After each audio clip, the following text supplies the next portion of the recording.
in this video for you to try to get this fudge. Remember, I double the recipe. So if you don't want a double batch, just know that everything I'm saying, I'm going to put the recipe in the description, but everything I'm saying here, you can cut it in half and you don't have to do as big a batch as me.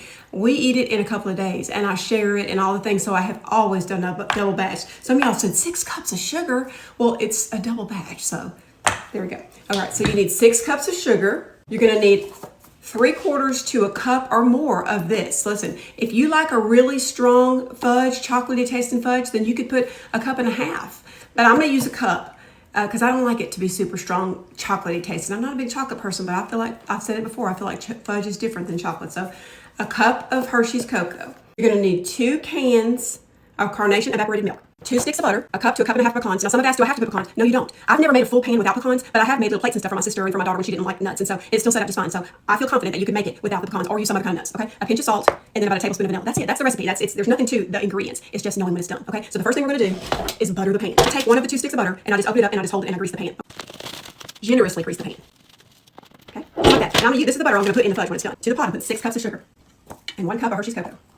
You're going to mix these dry ingredients before you ever put anything wet because the sugar and cocoa does not mix well with liquid. So get it mixed and it's going to look like, I'll show you. But when it's done, it's going to look like Nesquik. It's going to look like, well, y'all been asked, it's going to look like Nesquik. Looks like that. And to that, we're going to add our 2 cans of Carnation evaporated milk. Stir it up. Okay.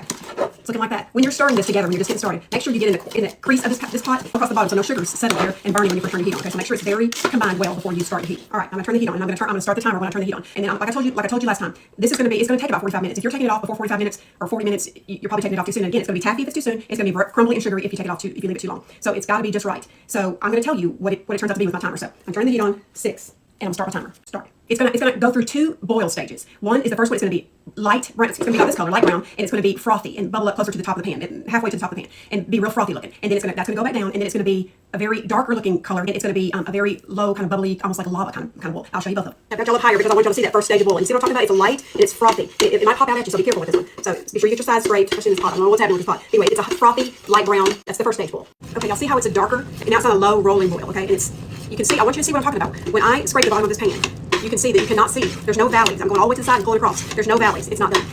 And that's how you know it's done. So right now we're at 30 minutes. I've been cooking it for 30 minutes. It's not done. So you pull this across the bottom. You see that? Some people didn't like the scraping, but you have to see this part. Go around the sides. You do not see the bottom of the pan. When I do this and I start to see the bottom of the pan, that's when it's done. Okay, hold on. Okay, it's been 40 minutes. Now you can see can y'all see the bottom of that pan? You're starting to see it. When I'm yanking it across the bottom, I can see the pot. Do you see it? See when I'm pulling it across? See on the side? I can see the bottom of the pan. It's been exactly 40 minutes. All right, so now that I've got it off the heat, I'm going to add my 2 sticks of butter in, and this butter is salted, and it's room temperature, but it doesn't have to be, so that's up to you. I mean, it doesn't matter if it's still going to melt. All right, stir that in and go ahead and put your pecans in as much as you want. I do a cup and a half. A pinch of salt, I forgot that last time too, just a tiny little pinch. I don't even know why it's necessary because the butter's salted, but it calls for it. And then about a tablespoon of butter. About a tablespoon of vanilla. I like a lot of vanilla. And stir it up. Oh, smell, y'all. It is unreal. And some people said you have to sit here, and I know the bag of Hershey's candy called for you to stir this until the gloss was off. I've never done that, and it's never made one bit of difference, so don't do that to yourselves, y'all. Just stir it until the butter's melted, then pour it in that pan. Pour it in. Y'all, look at this. Look at this. I'm thinking this may work, y'all. This pot, I mean, I keep calling it but it's pot. I'm pretty proud of it so far. We'll see. Y'all see it? All right, we're gonna let that set for about 30 minutes and then we'll cut it. This pan is a 13 by 17, and also I cooked it for 40 minutes exactly. I had the heat on about, if your cooktop is 1 through 10 on electric cooktop, I cooked it on a 6, so barely above half, a little bit above medium. And then if you have a gas stove, I would cook it a little bit lower than that. I'd err on the side of lower than medium, okay, because it will just take you a little bit longer, okay. But as long as you're using the scrape the bottom of the pan method, it's gonna turn out right. All right.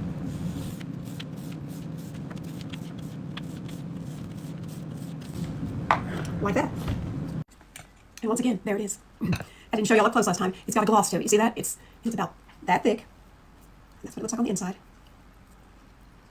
It's perfection. If you use the scrape the bottom of the pan method, you will not get this wrong. 40 to 45 minutes minimum. Scrape the bottom of the pan. You'll get this. I know you will. And when you do, you gotta come back here and tell me that you did. And finally, people ask me, how long will this keep? I would say in an airtight container for about a week, but it's not gonna last y'all a week. Listen, this will be gone in 2 days. Okay? Love y'all. Do this.